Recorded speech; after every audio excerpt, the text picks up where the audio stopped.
Today, ladies and gentlemen, is the official release for the first Descendant. No, I'm not kidding, you can actually play it right now. But wait, don't click off just yet, because we're gonna just dive into 3 starter Descendant characters you get to choose from to begin your journey. Viessa, Lepic, and Ajax, all powerhouses in their own right. Choosing the right Descendant to start off with is crucial to help you later in game with specific fights, especially if you prefer to play solo most of the time. Seems like my kind of job.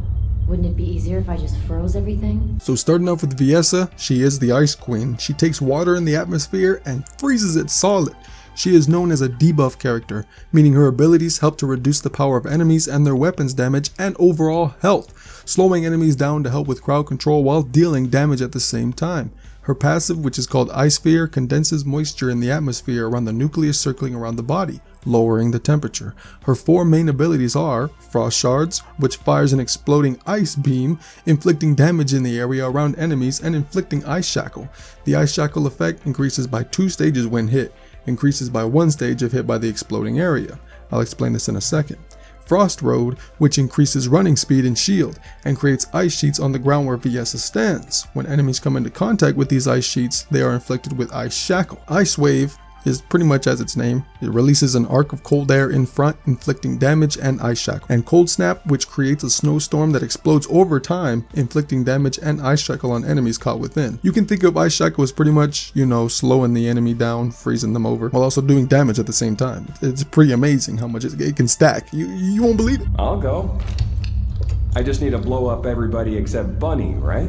So Lepic is next, and on the other hand, he subdues the battlefield with his powerful prosthetic right arm and grenade. His passive is a chance of surviving fatal damage during battle, meaning if you happen to drain your health to 0, there is a chance to survive it rather than going down. How much of a chance is unknown, but games of chance are always small, so let's say about 5 to 10%. His first ability is Grenade, which burns extra when Overclock is active. His second ability is Overclock, which increases all skill attacks and adds a burn effect to your grenade, as mentioned, and Overkill abilities for a set duration. The third ability is Attraction Grenade. When thrown, you pull enemies within range and bundle them up. Overkill is his fourth ability, which fires a powerful shell at the enemy. The shell is maintained at the landing point for a set period of time, inflicting constant damage. Now his abilities work very well with him. You can activate Overclock, then throw a Traction Grenade or multiple to really gather enemies in a pile, then toss grenades to do high damage, plus adding the burn effect. That's crazy. Leave it to me.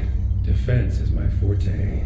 Okay, now we're here to Ajax, with the highest defense and health of the other 2 choices. He leads the team with powerful barriers that protects allies and reflects enemy attacks. His passive is Event Horizon, the ability to store void energy during battle. His first ability is Orbit Barrier, which creates a shield in front of Ajax. Durability increases proportionally to Ajax's health points and defense. If enhanced, it reflects damage proportional to defense to enemies hitting the barrier. Wow, that's the amazing first ability, I'm telling y'all. His second ability is Void Walk. He leaps into the air and lands on the ground to strike nearby enemies, which also stuns them.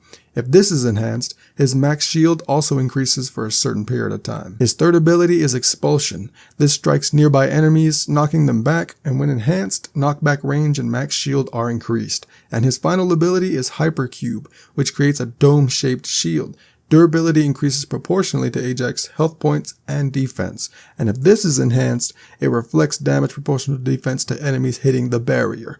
That is crazy. His first and fourth ability do the same thing, man. It reflects damage proportional to the defense when the enemies are hitting the barrier. But remember, you do have to enhance them just to get them to that stage. And he's meant for a high survivability but lacks power for damage per second. If built correctly, you will not be killed so easily. Now I could be a little wrong about the lacks power for DPS. It depends on how you build him and the damage you can get out of when enemies are hitting the barrier. I haven't seen the exact numbers yet. I'm pretty sure nobody has, but we'll see them later on. After going through each one of these Descendants, our choices are slow down enemies while damaging them with Viessa, dealing high damage with Lepic with good all-around stats, and Ajax has survivability, being able to withstand most foes, even solo play.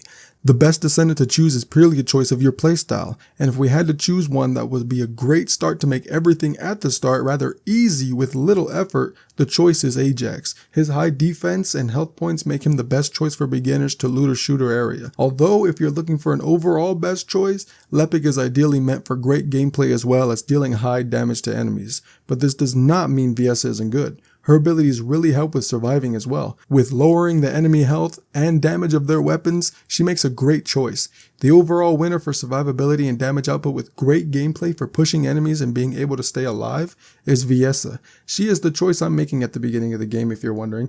If you have other opinions, please share them in the comments below. Which Descendant did you choose and why?